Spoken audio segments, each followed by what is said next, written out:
Queridas irmãs, queridos irmãos, ideal espírita, que Deus, nosso Pai, fonte inexaurível de amor e poder, nos abençoe.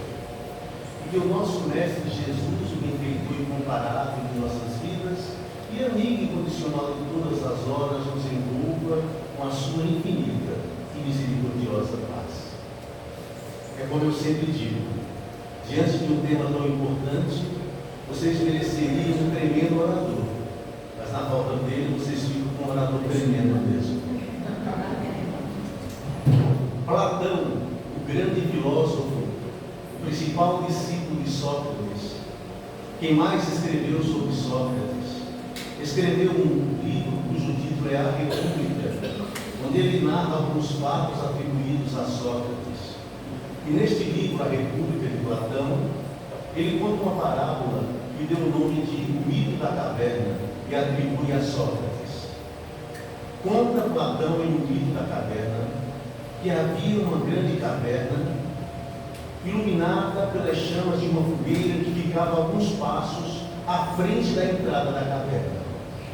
Nessa caverna viviam alguns homens, acorrentados de tal modo que nunca podiam se voltar para a entrada da caverna.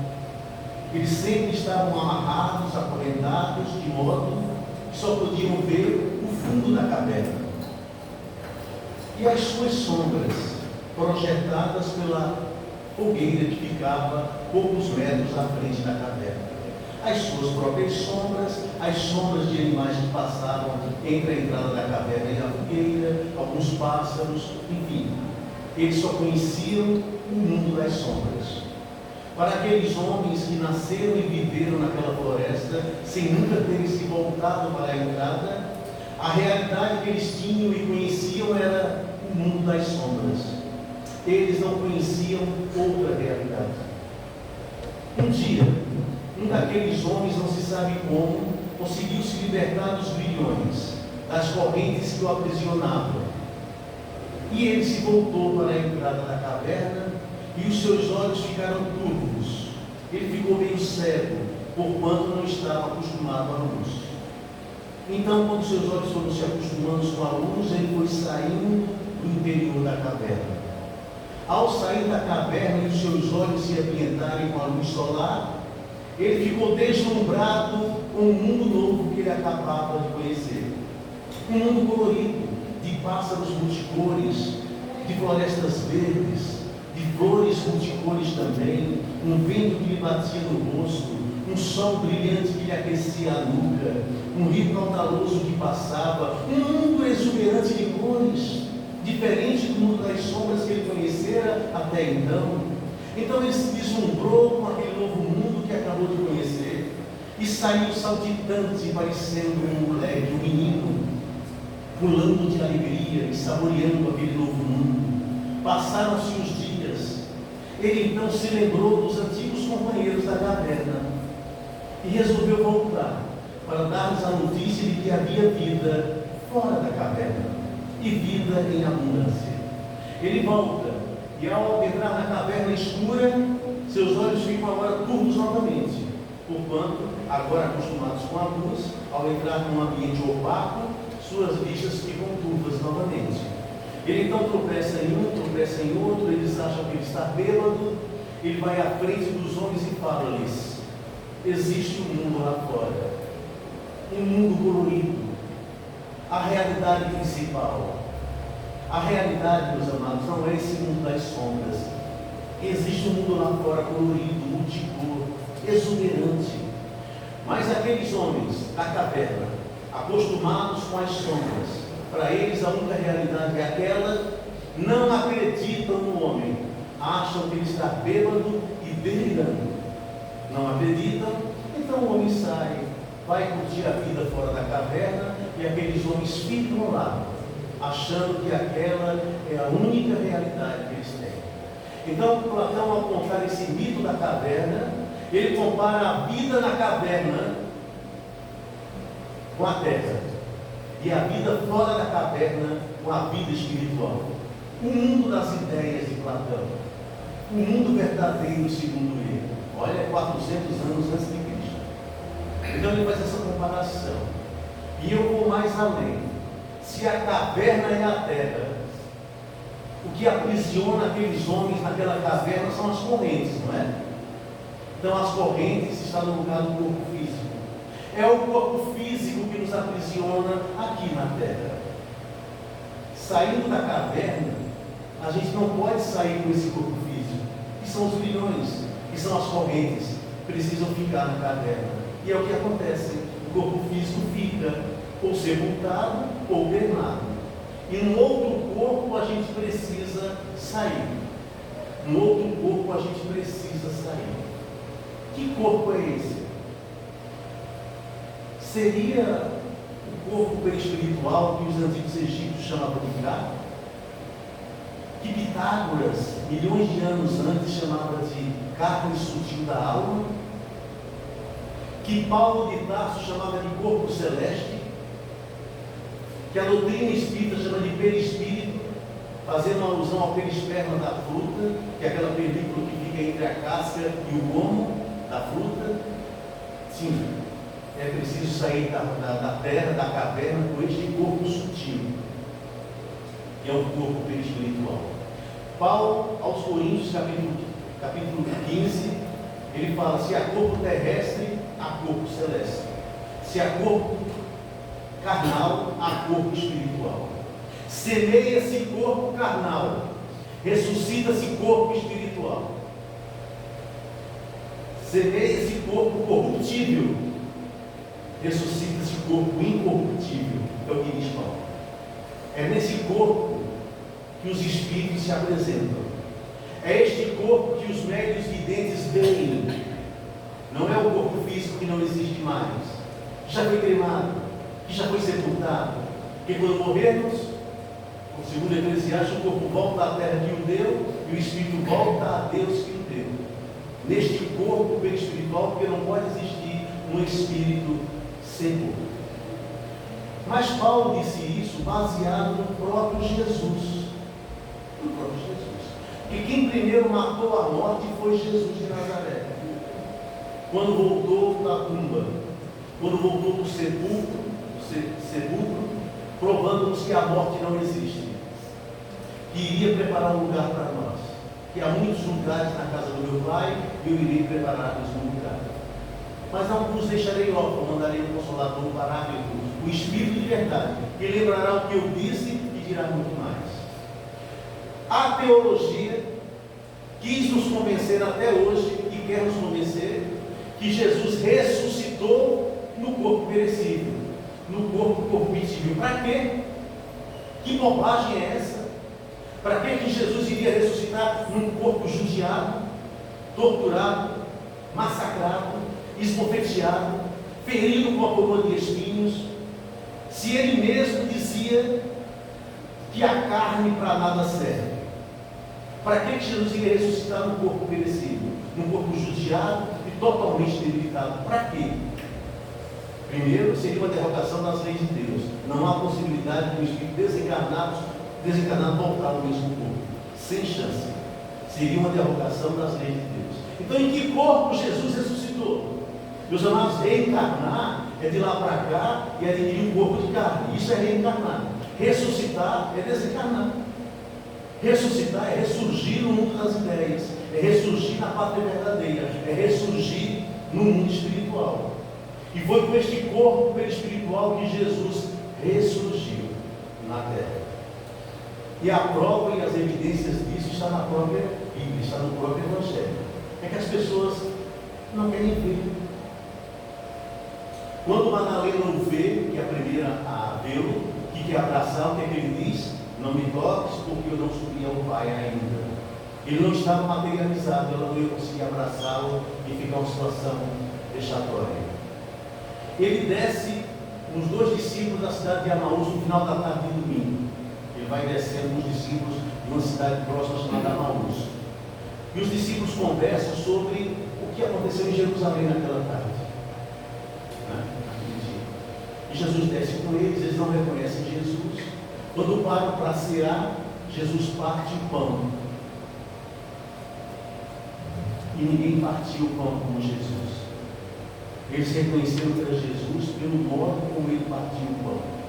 Aí conta o Evangelho que quando eles reconheceram Jesus, seus olhos se abriram.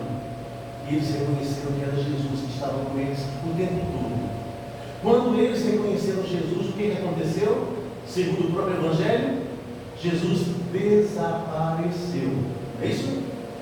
Corpo físico não desaparece. Olha a primeira prova aí, que era o corpo espiritual de Jesus. Depois os discípulos estão reunidos num cenáculo fechado, com as portas cerradas, com medo dos romanos. E quem adentra naquele recinto com as portas fechadas? Jesus. Corpo físico não consegue passar por barreiras físicas. Não consegue. Só corpo espiritual, essa matéria sutil, não consegue ultrapassar barreiras físicas. E está escrito lá que Jesus adentrou com a porta fechada e apareceu no meio deles. Só corpo espiritual faz isso. Eu não sei porque acreditam que foi no corpo físico que Jesus ressuscitou. Eu não sei porque essas evidências estão no próprio Evangelho. E aí ele se materializa para Tomé, ele pode ser tocado, e fala: me toque. E Tomé toca nas feridas dele. Ele diz: você acredita porque viu. Feliz daquele que acredita sem ver, porque compreende. E Jesus fica ali 50 dias com os apóstolos, como segundo o próprio Evangelho, aparecendo e desaparecendo. O corpo físico não consegue aparecer e desaparecer. Então Jesus ressurgiu entre nós, ressuscitou o seu corpo espiritual, o seu corpo glorioso, porque a carne a nada serve, segundo ele mesmo.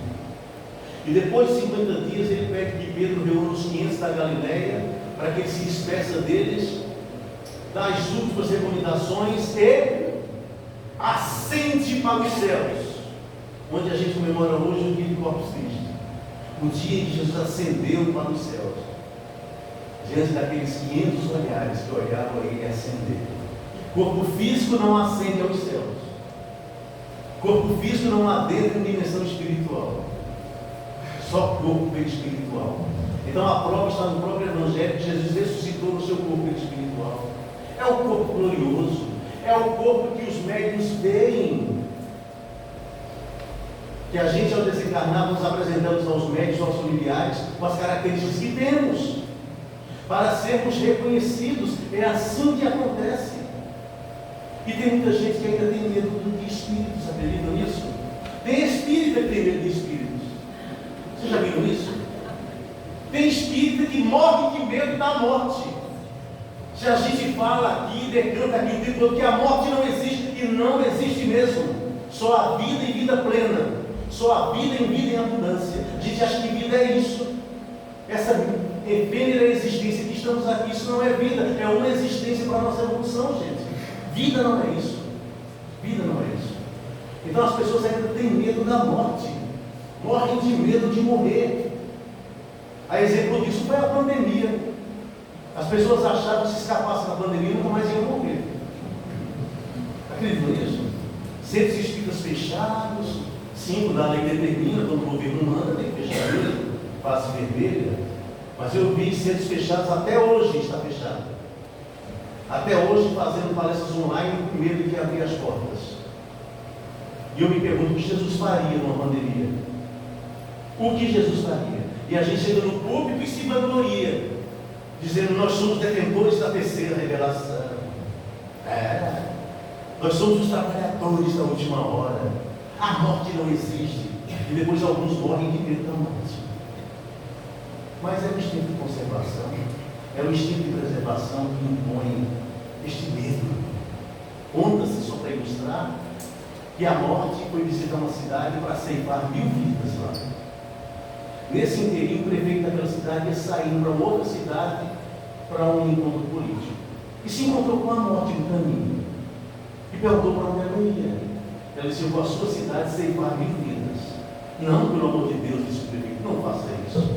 A minha cidade já é pequena, se você levar 1000 vidas, acaba com a cidade. E como o político é cheio de lábias, ele conseguiu dobrar a morte. Ele conseguiu convencê-la a não levar 1000 vidas. E no acordo que eles fizeram, a morte prometeu para ele que ele levaria só 500 então. Tá bom, eu levo só 500. Prometeu aquilo, ele seguiu sua viagem, a morte seguiu a dela. Quando ele terminou o compromisso dele, que voltou para a cidade dele, ficou sabendo que 1000 vidas foram ceifadas. 1000 vidas pereceram. E ele ficou pensando que morte sem palavra. Prometeu que só ia levar 500 e levou 1000. E depois, no outro dia, ele se encontra com a morte novamente e fala: mas você não cumpriu a palavra? Prometeu a mim que só levaria 500 e levou os 1000 que você havia prometido antes. Ela disse: não, você está enganado. Eu levei 500. Os outros 500 morreram de susto. As pessoas morrem de medo. Meus amados, nós deveríamos ter medo, sabe de quê? Da segunda morte. Já ouviram falar da segunda morte em culto espírita? Não, né? Porque o espírito é avesso à Bíblia. O espírito não gosta das escrituras sagradas. É impressionante. Você já ouviu falar na segunda morte? É dessa morte que devemos ter medo. Que o Apocalipse fala, nas 7 cartas da igreja que Jesus manda João escrever, ao término de cada carta, ele nos promete nos livrar da agonia da segunda morte. Em uma das cartas, para a Leocádia, ele fala assim: aos vencedores eu os farei coluna no santuário de Deus, do quanto de lá não sairão jamais. O que é isso? O que é ser coluna no santuário de Deus e de lá não sair nunca mais? Eu não precisava mais reencarnar, gente. Um espírito que paga tudo que deve à matéria, que evolui, não precisa mais reencarnar, só em missão. É isso que o Espiritismo fala. Baseado em que eu não sei, mas o Apocalipse fala isso também. Coluna no santuário de Deus, onde lá não sairão jamais os vencedores. Aos vencedores eu os livrarei da agonia da segunda morte. Sabe o que é a segunda morte, meus amados? É de lá para cá. É a morte verdadeira, a agoniante, onde o espírito perde a consciência, se une ali a um feto, adquire uma nova personalidade. É a morte do espírito. É a morte do espírito. Passa por um período de infância totalmente dependente. Essa é a morte que deveríamos evitar. Para isso precisaríamos evoluir, para não precisarmos mais reencarnar. Porque a primeira morte, essa biológica que conhecemos, é normal. É uma libertação, gente. É um apagar de velas. É uma tranquilidade. E a gente tem medo é dessa. Deveríamos ter medo da segunda morte, como diz as escrituras, de lá para cá. Então, quem primeiro matou a morte foi Jesus. Depois veio o Espiritismo, dá o arremate final, provar-nos que a morte não existe. Como já foi falado, há 114 anos atrás, no dia 2 de abril, onde nasceu, aqui na Terra, uma estrela de primeira grandeza, um dos principais apóstolos de Jesus, que nessa personalidade terrena, nessa luz, vai adquirir o nome de Chico Xavier, Francisco Cândido Xavier, que, como todo missionário espiritual, como o próprio Jesus o foi, sua vida foi um calvário, sua vida foi uma cruz pesada, de sofrimento desde a mais tenra idade. Parece que todos os missionários espirituais sofrem, carregam a cruz com dignidade.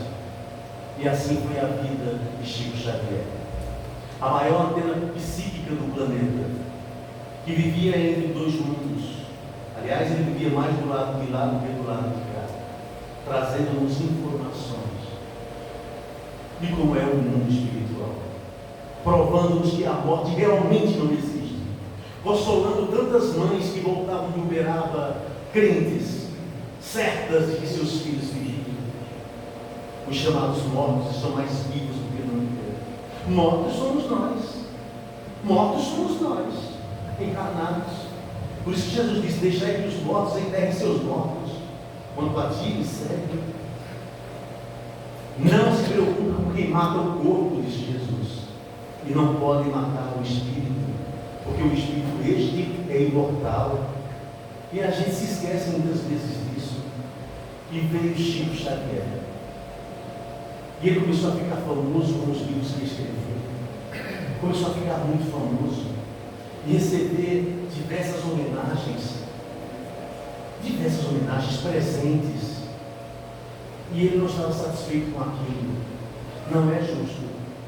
Eu não posso receber homenagem de algo que não é meu. As homenagens têm que ser para André Luiz, Humberto de Campos, Emmanuel e tantos outros, Olavo Bilac, Castro Alves, As homenagens têm que ser para eles. Eu não mereço homenagem nenhuma. E eles me homenageiam, eu não mereço. Então eu vou parar de psicografar, porque eu não mereço homenagens que não são minhas. Então ele estava disposto a parar de psicografar, quando aparece para ele o espírito Neio Lúcio. Fala: Chico, eu vou te contar uma história, preste atenção. Havia 2 cidades próximas, só que uma cidade era exuberante, rica, as pessoas viviam cheias de saúde, com fartura de alimentos, com remédios de todo tipo, todo mundo, ninguém ficava doente, todo mundo tinha plena saúde. Era uma cidade próspera em todos os sentidos. Próximo àquela cidade, Chico, uma cidade pobre, de pessoas paupérrimas, doentes, sem ter o que comer, sem ter o que vestir, uma pobreza terrível, uma miséria total. E não tinha ninguém na cidade rica, Chico, que se dispusesse a levar alimentos ou remédios ou roupas para aquela outra cidade. Quando um dia Deus mandou um burrinho, e esse burrinho adestrado, sendo adestrado, ele se dispôs a carregar alimentos, remédios, roupas para aquela cidade que precisava. Então eles colocavam no lombo do burrinho, Chico, roupas, alimentos, remédios, tudo que aquela cidade precisava. E o burrinho ia e levava todas aquelas riquezas para eles. Descarregava a carga lá e voltava. A cidade rica carregava no lombo dele mais remédios, mais roupas, mais víveres. E ele voltava novamente para a cidade pobre para levar. Esse burrinho, Chico, não merece homenagem? Chico disse: pode parar, meu Deus.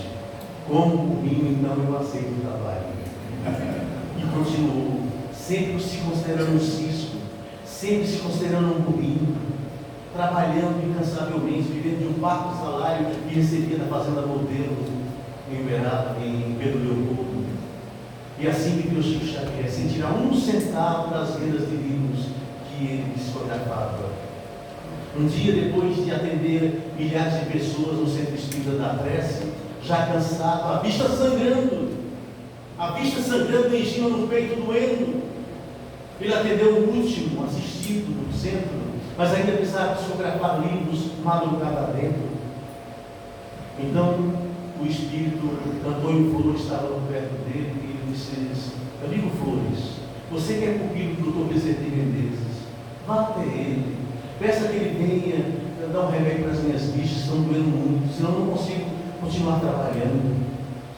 O espírito Flores se retira, daí a pouco aparece o próprio Bezerra de Menezes e fala: o que quer, Chico? Ah, doutor, eu não te peço como um homem, eu te peço como um burrinho, doutor Bezerra. Cure as minhas vistas. Eu nem te peço como um homem, eu te peço como uma besta espírita que eu sou. Cure minhas vistas para que eu continue trabalhando. O doutor Bezerra olha para ele assim e fala: Chico, se você é uma besta, se você é um burrinho, o que é que eu sou, Chico? O senhor é o veterinário de Deus, doutor. O doutor Bezerra dá um passo nele, resolve o problema das vistas dele. Por aquela noite ele vai trabalhar. Era assim que era Chico Xavier, um trabalhador incansável. Roberto Carlos, que era amigo dele, ajudava nas instituições do Chico, mandando ser recurso, que nunca ligou por isso. Dizia que Chico Xavier poderia viver em um castelo rodeado de servidores, mas ele vivia numa casa pobre, humilde, e ao invés de ser servido, ele que servia a todos. Impressionante, não? Impressionante. Roberto Carlos escreveu uma música em homenagem a Chico Xavier. Um homem bom. Vocês já ouviram? Já ouviram? Vamos homenagear Chico Xavier. Vai como um vento solto numa campina, desliza na relva verde e vai subindo pela colina. Todas as folhas secas viram tapete aqui deste chão, nos pés desse homem bom que só tem amor no seu coração. Ver outra madrugada que vem chegando, fala com os passarinhos, brinca com as flores, vai meditando. Ele é o mensageiro da alegria e jamais da dor. quer a felicidade da humanidade, seja onde for. Ele é uma pessoa que ama e perdoa e não vê a quem. Anda pelos caminhos, levando a paz e ajudando alguém. Por todos os lugares, cruzando os mares, fazendo bem. Ele é um homem bom, distribui amor e tudo que tem. Cheio de amor e fé, ele é nosso irmão. Aquele grande amigo que no perigo estende a mão. Tem no olhar a calma, tem luz na alma e na sua voz. Tem sempre uma palavra de amor e paz para dizer para nós. Sabe tudo que diz o livro sagrado, e tudo que ele ensina em seu coração ele tem guardado. Quem sabe o nome dele, se é Pedro ou Paulo ou se é João. Só sei que ele é um homem bom porque tem Jesus no seu coração. Ele é uma pessoa que ama e perdoa e não vê a quem. Anda pelos caminhos, levando a paz e ajudando alguém. Por todos os lugares, cruzando os mares, fazendo bem. Ele é um homem bom, distribui amor e tudo que tem. Eu não me lembro, depois de Jesus, um modelo como Chico. Eu não me lembro. Eu não me lembro, depois de Jesus, um apóstolo tão fiel, que cumpriu fielmente todos os preceitos cristãos, que deu sem receber nada, sem esperar nada em troca, que perdoou todas as injúrias, difamações que sofreu, que só via o lado bom das pessoas, porque ele era a própria bondade. Ele não tinha mal nele que o identificasse com o outro mal. Ele só tinha bondade, por isso que ele só via bondade nas pessoas. Se alguém ia falar mal de alguém para Chico, ele sempre colocava panos quentes, mostrando o lado bom daquela outra pessoa, que o outro estava sendo maledicente com relação a ele.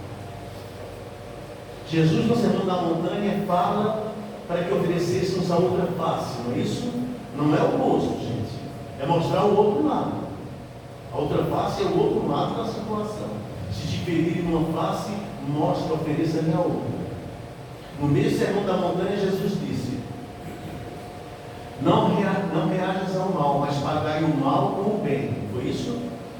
Isso é mostrar a outra face. É pagar o mal com o bem. E ninguém que eu conheço fez mais isso do que Chico Xavier. Ninguém que eu conheço fez mais isso do que Chico Xavier. Chico Xavier tinha um quadro, uma foto dele pintado, que um amigo dele pintou o quadro dele na casa dele. Ele tinha esse quadro com a foto dele, a pintura dele. E esse quadro um dia sumiu. Quem levou o quadro do Chico? Ninguém sabia.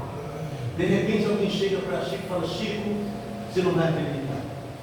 Eu vi o seu quadro na casa de um feiticeiro. Querem te fazer mal. Ele disse: mas quem iria fazer mal a mim? Eu não faço mal a ninguém. Quem iria fazer mal a mim? Não sei, Chico. O teu quadro eu vi na casa do seu feiticeiro tal. Disse o nome e o endereço. Uma semana depois, Chico bate nas portas do feiticeiro. O feiticeiro abre a porta, quando vê Chico se assusta. Chico fala: não, eu vim receber um conhecimento seu. Eu quero que você me dê um passe. Posso entrar? Pode. Chico entra, ele dá um conhecimento no Chico. Chico observa que na casa tem muitas crianças carentes, que aquele feiticeiro cuida daquelas crianças carentes. Aí Chico fala assim: posso voltar? Ele fala: pode. Na semana seguinte, Chico volta com uma cesta básica para ajudar na manutenção daquelas crianças. Recebe mais um benzimento, mais um passe e volta a perguntar: posso voltar? Ele fala: pode. Na semana seguinte, Chico volta com roupinhas, com mantimentos para ajudar aquelas crianças. E ao receber o passe, o crescimento, o feiticeiro começa a chorar. O feiticeiro começa a chorar. Fala: espere um pouco aqui, Chico. Vai lá dentro e traz o quadro dele e fala: olha, me pagaram uma fortuna, um dinheiro muito alto para fazer mal a você. Mas agora te conhecendo, eu sou incapaz de fazer isso. Leve o seu quadro de volta. Chico Xavier agradeceu aí, perguntou mais uma vez: posso voltar? Pode, Chico. Chico ficou indo lá toda semana levando mantimentos para aquelas crianças. E ficaram grandes amigos. Isso é pagar o mal com o bem. Isso é transformar as pessoas pela própria atitude.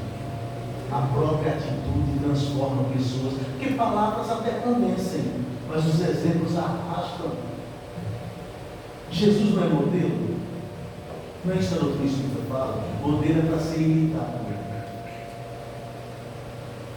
Jesus não é guia. Jesus é modelo e guia. Modelo é para ser imitado, guia é para ser seguido. Se a gente acha Jesus muito grande para que a gente imite,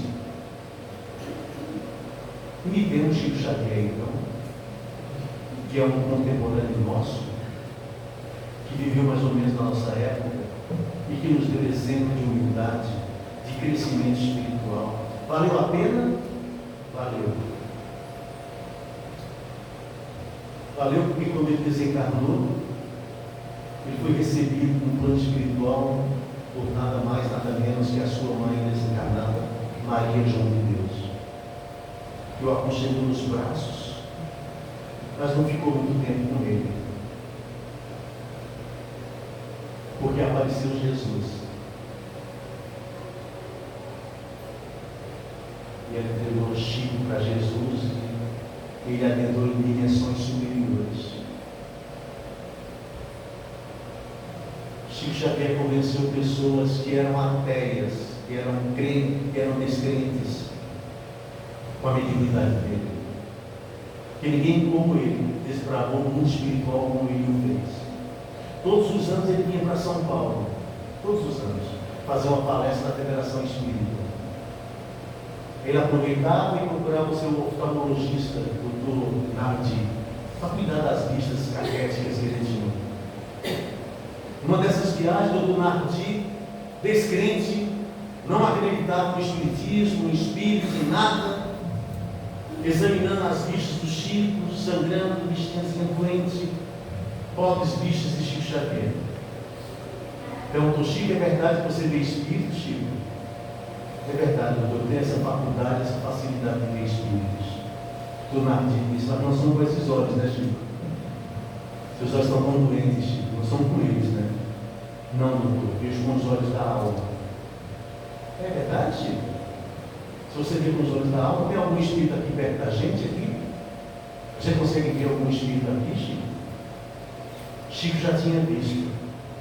Tinha um espírito perto do Dr. Nardi. Mas ele achou que era um zombeteiro, um espírito brincalhão. Porque é impossível alguém ter um nome desse. Mentalmente, quando ele perguntou o nome do espírito, o espírito se chamava Cenobelino. Não, é brincadeira. Ninguém tem um nome que é Cenobelino. Mistura de cebola com violino, que é isso? Não, é impossível, está com brincadeira, é zombeteiro. Tem Chico, um espírito aqui com a gente? Chico disse: tem, doutor. Eu tenho visto um espírito perto do Senhor. É mesmo, Chico? Qual o nome dele? Chico titubeou para falar. É brincadeira, o cara, ninguém pode ter o nome desse Cenobelino. Olha, doutor, ele está dizendo que o nome dele é Cenobelino Serra. O doutor Nardi começou a chorar. É mesmo, Chico? Ele está aqui mesmo? Chico disse: está. Mas tem alguém com esse nome, doutor? Cenobelino, ele disse que era meu professor na faculdade. Meu amigo particular, que eu vi ele morrer. E na hora da morte ele prometeu estar comigo sempre. Pois é, doutor Nardi, ele está perto de você, está dizendo que vai continuar ao seu lado, te protegendo e te amparando. O doutor Nardi agora chorando copiosamente, abraçou-se a Chico. E conta-se que a partir daquele dia ele passou a acreditar na vida, além dessa vida efêmera que a gente pensa que é vida. Doutor Nardi passou a acreditar por causa da mediunidade do Chico. No meu primeiro livro, alguém aqui adquiriu conversando sobre a vida. Eu trouxe ele aqui. Eu escrevi uma poesia que é um acróstico. Sabe o que é acróstico? Algumas pessoas sabem. É frases feitas com uma letra pré-estabelecida. Ou seja, eu escrevo uma frase no lugar vertical, aí eu utilizo as primeiras letras para escrever a poesia. Então eu escrevi Francisco Cândido Xavier na vertical e saiu assim, esse acróstico. Pois sempre em dificuldade, renúncia e abnegação, aquele com coração nasceu para a humanidade. Com exemplo de humildade, manado com Jesus, sua vida foi uma cruz cravada em solo negro, o Chico foi verdadeiro, foco de amor e luz. Cultivou benevolência, amou sempre a caridade, nosso Chico foi modelo de renúncia e humildade, irradiou sua luz, devoltou-se a Jesus, o Espírito de verdade. Xará do Santo de Assis, abnegado do amor, viveu aquele além, inspirado por amor, exemplo de médium e homem, resplandeceu e brilhou. Meus amados, que os ventos sempre assoprem tuas costas, te impulsionando avante. Que o sol da felicidade sempre brilhe seu rosto, iluminando seus passos e levando luz e alegria de viver a sua vida, às vezes difícil. E que uma chuva de bênção sempre caia sobre sua cabeça. E até nos encontrarmos de novo, que Deus os tenha, tranquilos e suaves, na palma de sua mão. Muito obrigado.